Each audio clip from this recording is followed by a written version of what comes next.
It's raining, isn't it? Let me tell you a story of my grandma. She used to tell me scary stories when I was little. This one I'll never forget. I was 10 years old when grandma came to live with us. It was about 6 months after granddad passed away. And I guess, looking back, she must have been lonely in that big house of theirs, rattling around with only the grief and memories for company. So, despite a few protests from mom, my parents took her in. There were no protests from me, none at all. Grandma was loud and fun, and I love her. She had an almost limitless supplies of bold sweets, and she'd always slip me a couple whenever she saw me. She was always the first to stick up for me when I got in trouble. But it was her stories I loved best. Grandma had all kinds of stories.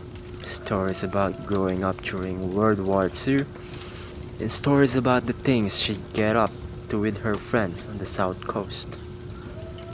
After her family had been evacuated, sad stories, funny stories, adventure stories. But it was her scary stories that were my favorite. Grandma had lots of scary stories. She told me she dabbed in the occult when she was a teenager, trying out the Ouija boards with her friends, tarot cards, fortune telling, all that stuff. Most of the stories I'd laughed off or forget about not long after she was done telling them. But there were a couple that really did spook me a bit. I was only 10 at the time, you have to understand, and Grandma certainly knew how to bring the stories to life. She'd shut off the lights in my room, so only the glow of the night sky shone or shined through the curtains, and she'd shuffle in real close, close enough so I could see the wrinkles on her face and smell the bold sweets on her breath, close enough so her deep blue eyes could stare straight into me. She must have given me nightmares with a few of those tales, but now, years later, there's only one that I can still remember, only one that stuck with me. The story about the shower and Mr. Longfingers. Grandma told me about Mr. Longfingers one night after I asked about her bats. Grandma used to love her bat.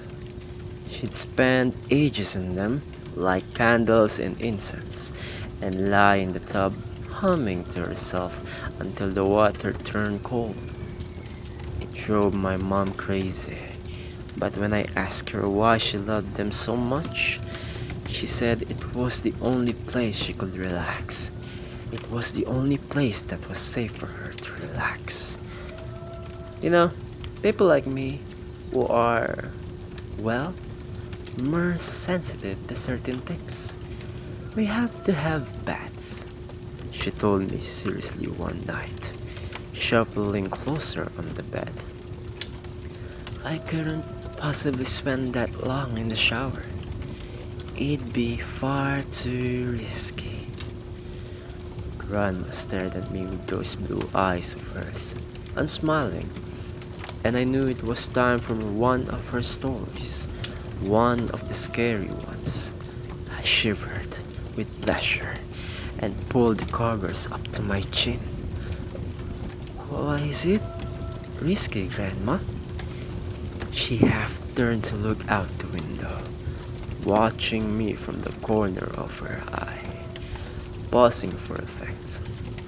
I waited, feeling my heart rate pick up ever so slightly in my chest.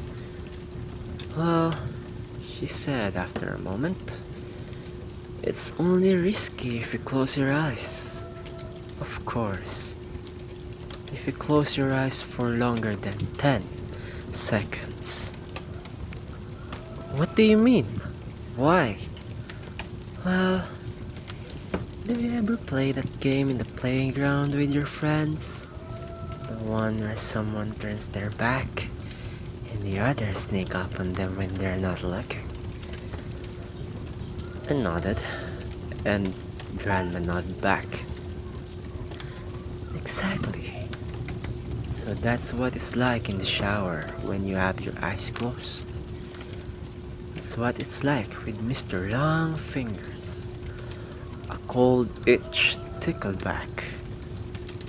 Who's Mr. Long Fingers, Grandma? She let out a deep breath, as if she wished she hadn't said anything. Turned her head back to face mine. When she next spoke, she lowered her voice. No one exactly.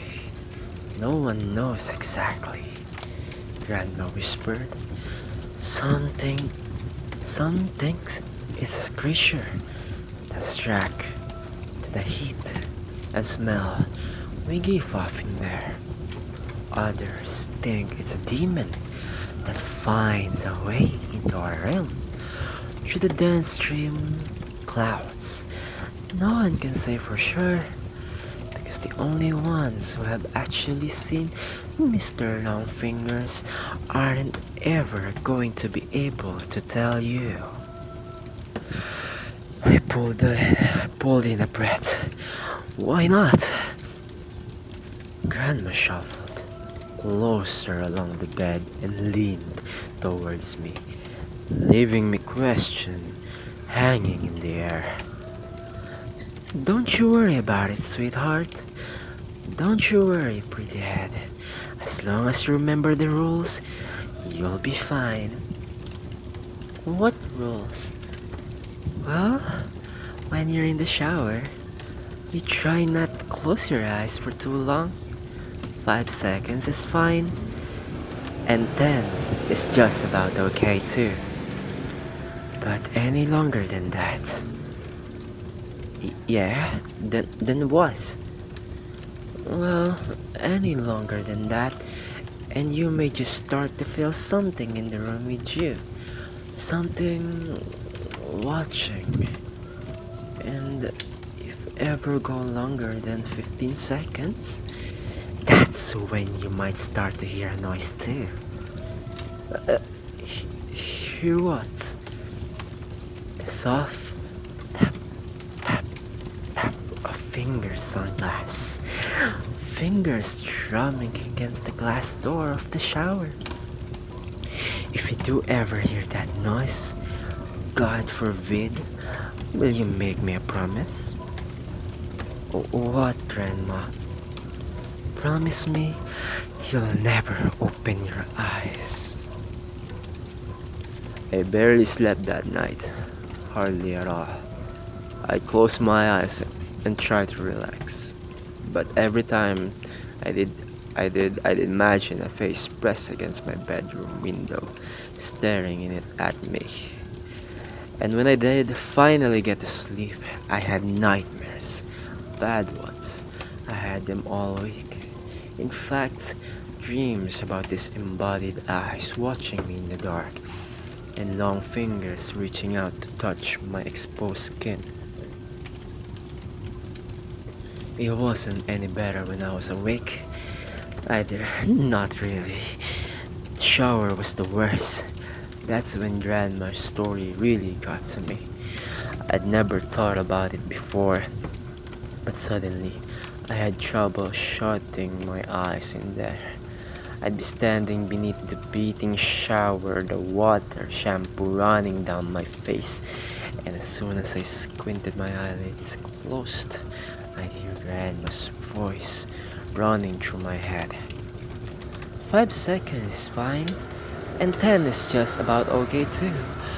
But any longer than that, I'd rub my hair fast, feeling the shampoo dripping off my chin, and as soon as I counted past 5 seconds, I'd feel it. A sort of pressure.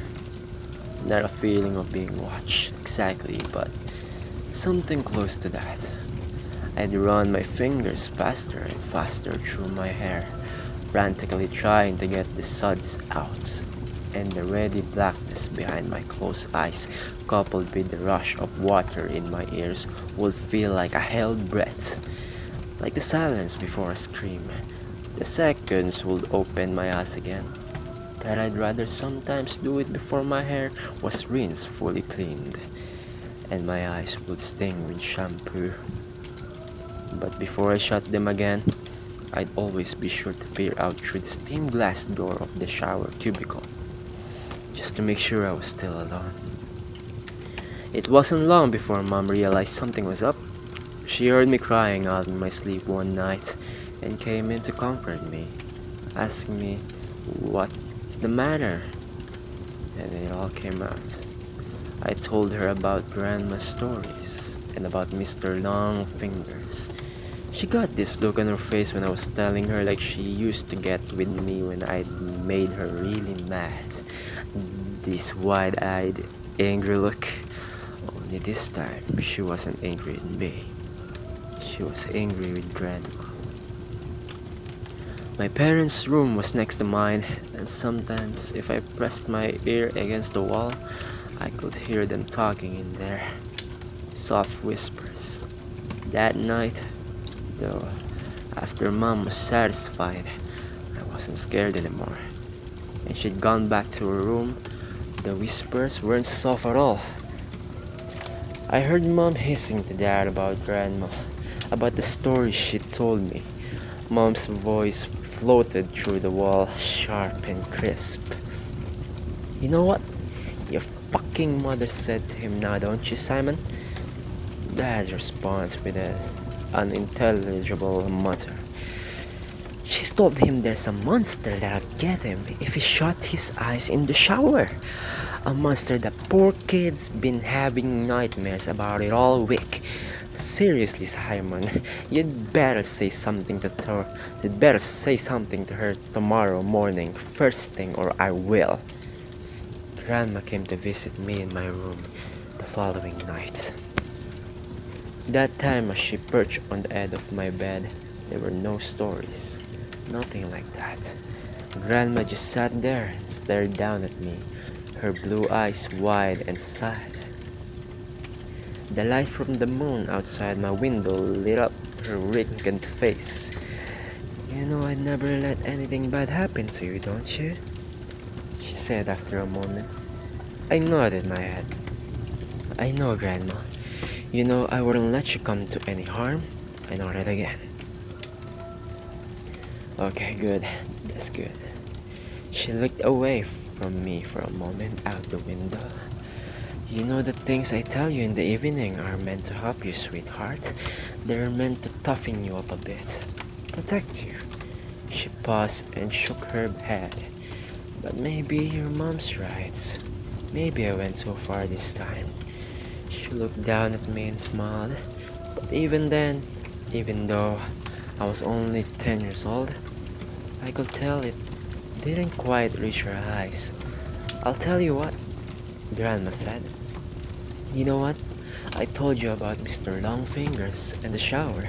Well, I'm going to make sure you're safe. I'll scare the bastard off. How about that? It won't come back in a hurry if it has to face me."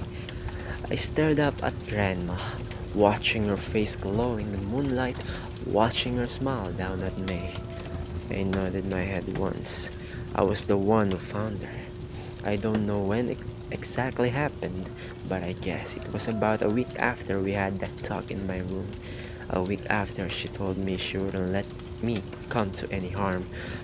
I woke up early that morning from a bad dream to a heavy thumping sound. I sat bolt upright in bed.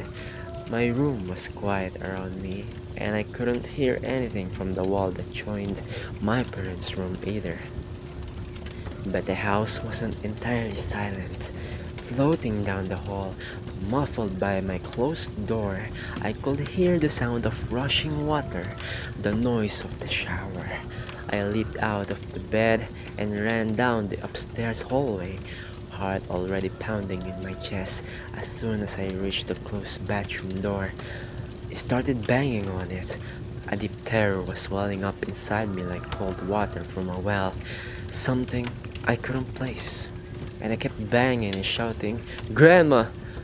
over and over and over. Even though she didn't respond, off to my right, I was dimly aware of voices from my parents' room. The sleepy shuffle of footsteps, but before they had a chance to make it out onto the landing, I lifted my hand to test out the door handle, more out of instinct than because I thought it might actually open. But the door was unlocked. I kept banging with my free hand, and it swung suddenly inwards, bringing me face to face with a wall of steam. Heat struck my skin. I squinted my eyes against the damp fog and peered into the bathroom. And before that pushed me to one side, before everything around me descended into shouting and tears and chaos, I saw her. I saw Grandma. She was lying naked on the floor in the shower cubicle, the water beating down around her, blue eyes bulging from her face. One hand was curled against her chest like a dead bird, while the other trailed against the glass of the shower cubicle. The flailing fingers marked she'd carved through the steam still clear and fresh. It was a heart attack that killed her. That's what my dad told me. He said Grandma was old and the thing had struck her quickly and suddenly. She would have died fast and without pain, Dad said. She wouldn't have suffered. I knew better, though even as a 10-year-old kid, I knew better. And years later, writing this as an adult, I still know better. I also know my wife and kids resent me for refusing to have a shower in the house, for insisting everyone take baths. They pretend it's okay, and they humor me, but I can tell they don't really understand it. Not at all. My wife thinks she does. She thinks. I still carry the trauma of seeing my grandmother dying in front of me when I was little. I guess she's right. No way. But she doesn't know the full truth. Nobody does. And no one would believe me even if I told them.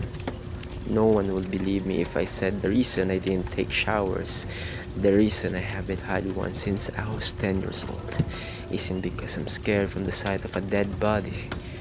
It's because all those years ago, when I crept back into the still hot bathroom, after the paramedics had taken Grandma's body downstairs, I made sure to check the marks her fingers had carved through the stained glass of the shower cubicle. And those marks were just on the inside.